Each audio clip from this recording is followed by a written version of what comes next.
Hi, I'm Kira and welcome to this 30-minute yin class for the hips. For today's class, I'd recommend having 2 blocks and a bolster or a large cushion handy just to support us in the postures. There will be 9 postures in total and we'll be holding these for just over 3 minutes each. Okay, so the first posture will be squat.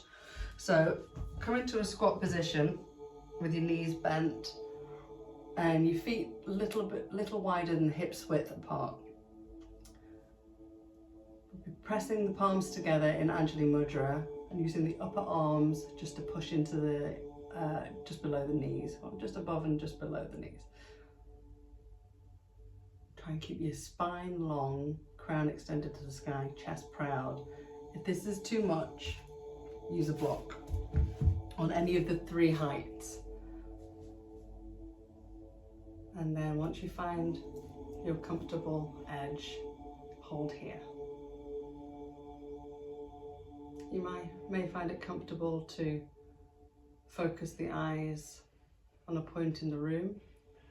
We call this our drishti in yoga.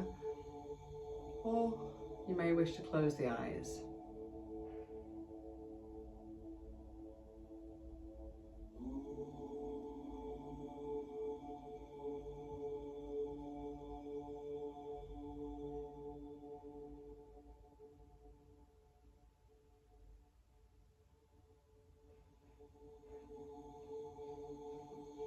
In yin postures, we find our edge, which is a 5 out of 10 on a discomfort level.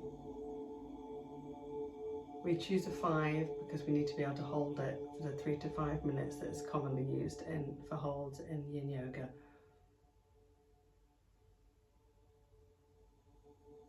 So we don't necessarily go as deep into a posture as we would in traditional Hatha or Vinyasa poses.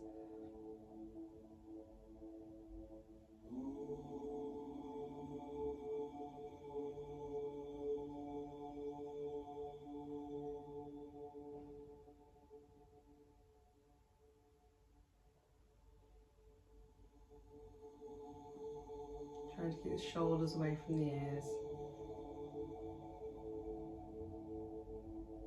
Spine long.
Releasing the hands down and removing any props you may have been using.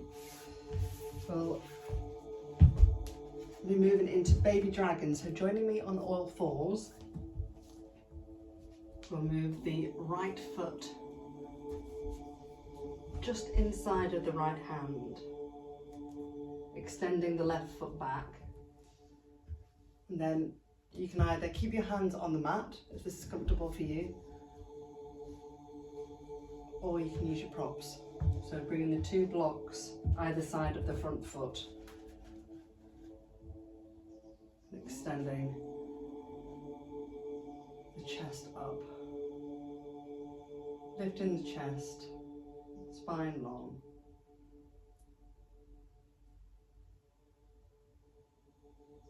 Keeping the knee above the ankle on the front leg. Keeping the hips square, shoulders away from the ears, and just allowing gravity to allow the hips to drop.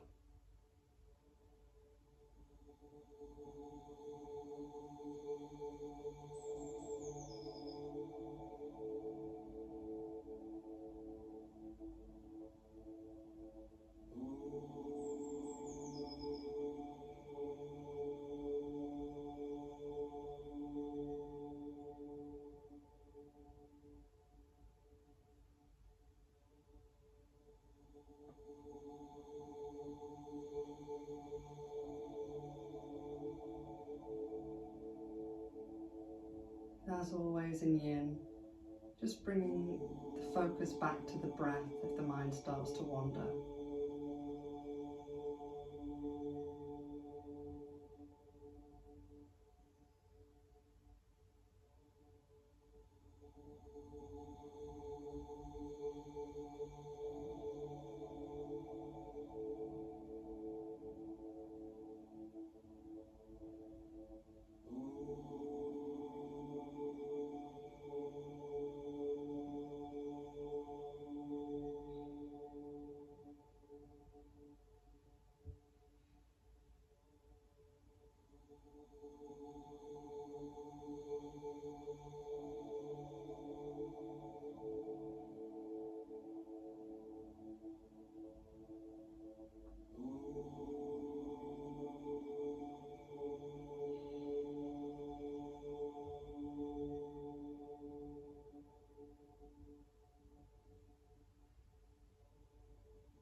And slowly coming out back to all fours and repeating on the opposite side.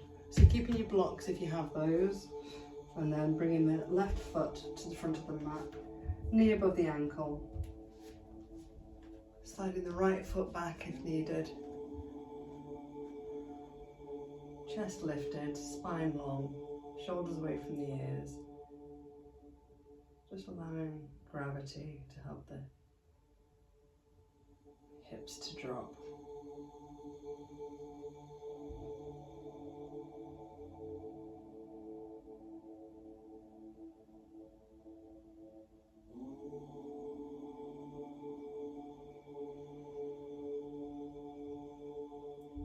Lengthening the inhale, lengthening the exhale.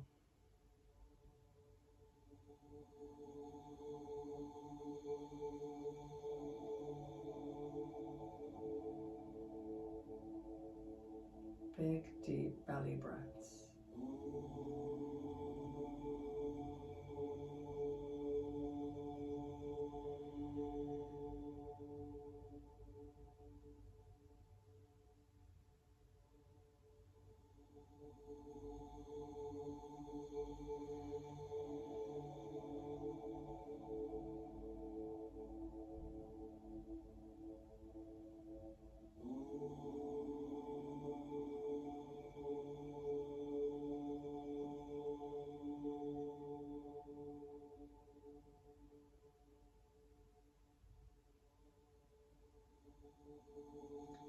And the shoulders away from the ears.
Slowly bringing the hips back and returning to all fours.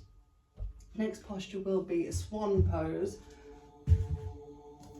So we'll start on all fours And then just slide in the right shin to almost parallel with the top of the mat.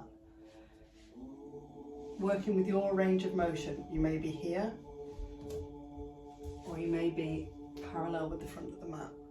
Whichever's best for you, whichever's most comfortable, work with your range of motion. If you can't keep your hips square and there's a big gap under the right hip, use a block to prop that up. So you can, we'll walk our hands forward, and you can either hold here, or you can walk your hands further forward until your forehead reaches the mat. If the forehead doesn't reach the mat, again, you can support your head with a block.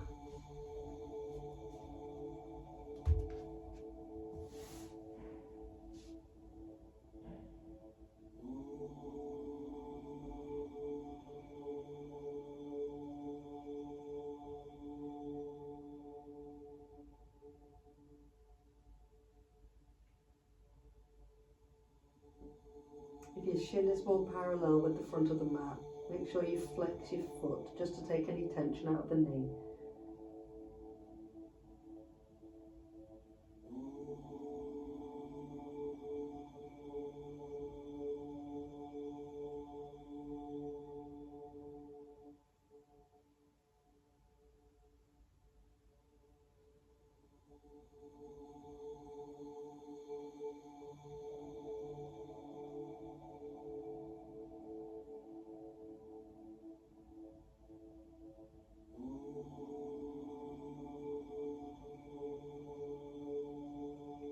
Wherever you are in the pose, you just want to be passive.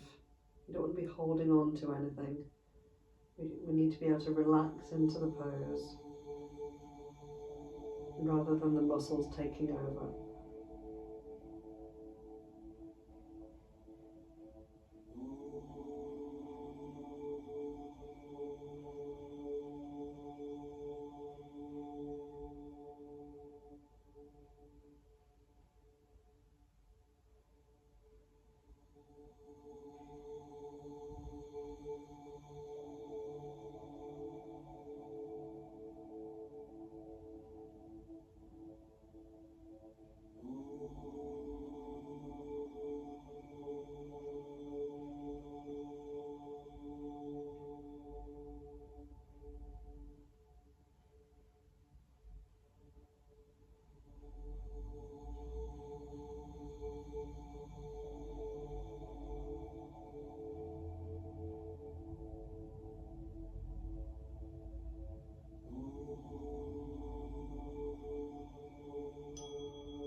Walking the hands back to all fours, sweeping the leg back, and then repeating on the opposite side. So sliding the left shin forward, either to more of an acute angle, or you can bring it parallel with the front of the mat. As long as you can keep your hips squared.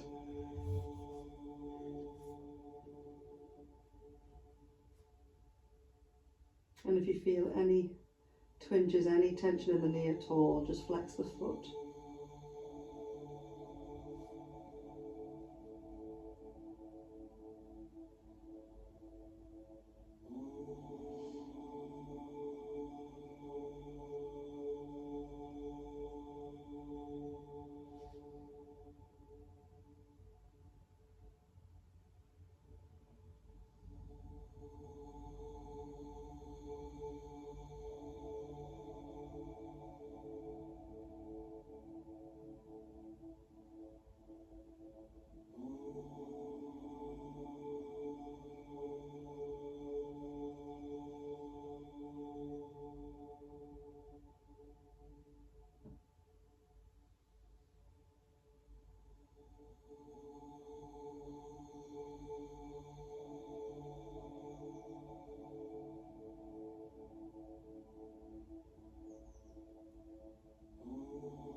We'll stay in all fours, this time for frog pose.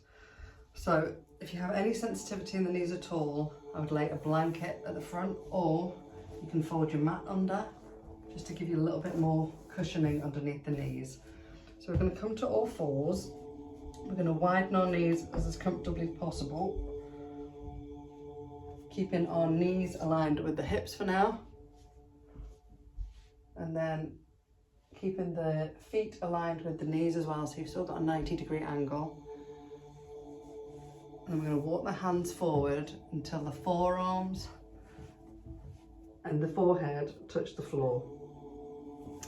So here, if you don't have this range of motion, you can use a bolster in front of you to support the chest and head. And you can use a block as well.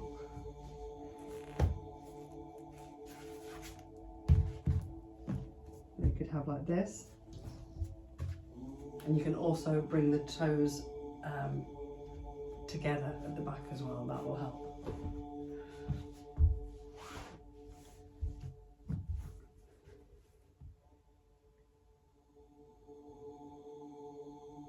And if you'd like a progression, you can move the hips back slightly until you find your edge, just a 5 out of 10 on discomfort. Keeping the feet flexed, so the toes towards the knees.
Walking the hands back towards you, bringing the toes towards each other and then the knees, and we'll come to lying on our backs for banana pose. So lying with legs extended, we're going to walk our heels over to the right hand side of the mat, and then keeping the hips grounded, using the elbows to lift up the upper body. Slowly walk the upper body over to the right hand side of the mat as well. If you'd like a little bit more of a progression, you can put the left ankle over the right ankle, and you can also extend the arms upward, taking hold of the elbows, just to increase the stretch along that left hand side.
And repeating on the opposite side, so coming back through centre, walking the heels over to the left hand side of the mat, crossing the right foot over if you have that range of motion, and keeping the hips grounded while you walk the upper body over to the left hand side of the mat as well. And raising the arms if you have that available to you.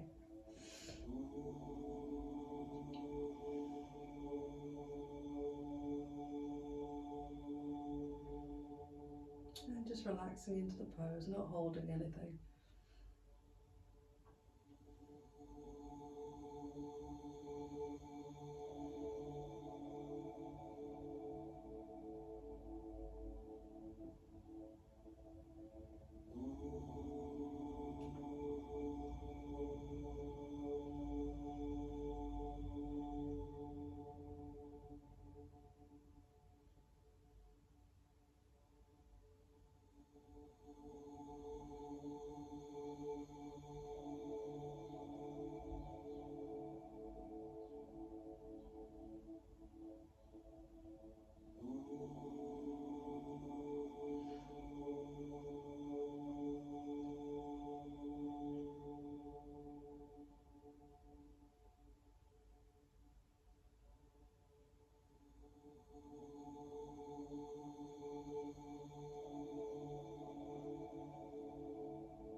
Releasing the arms if you have those overhead, and rolling onto the left hand side and pushing yourself up to a seated position. This will be our final pose, butterfly. So bringing the soles of the feet together and either pushing into the ground behind you to bring yourself closer to the feet, or you can slide the feet in towards you. Grasping the hands around the feet, and either staying upright here, crown to the sky, or you can walk the hands forward folding forward from the hips, head hanging heavy, and just allowing the back to round.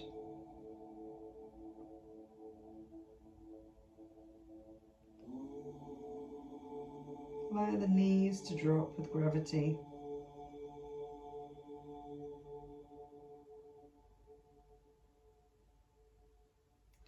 If it's more comfortable for the hips, you may choose to sit on a block or a bolster or a blanket.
We're walking the hands back if you usually walk those forward. Bringing the knees in, coming to a comfortable seated position. That's the class complete. Thank you very much for practicing with me and I hope to see you again soon. Namaste.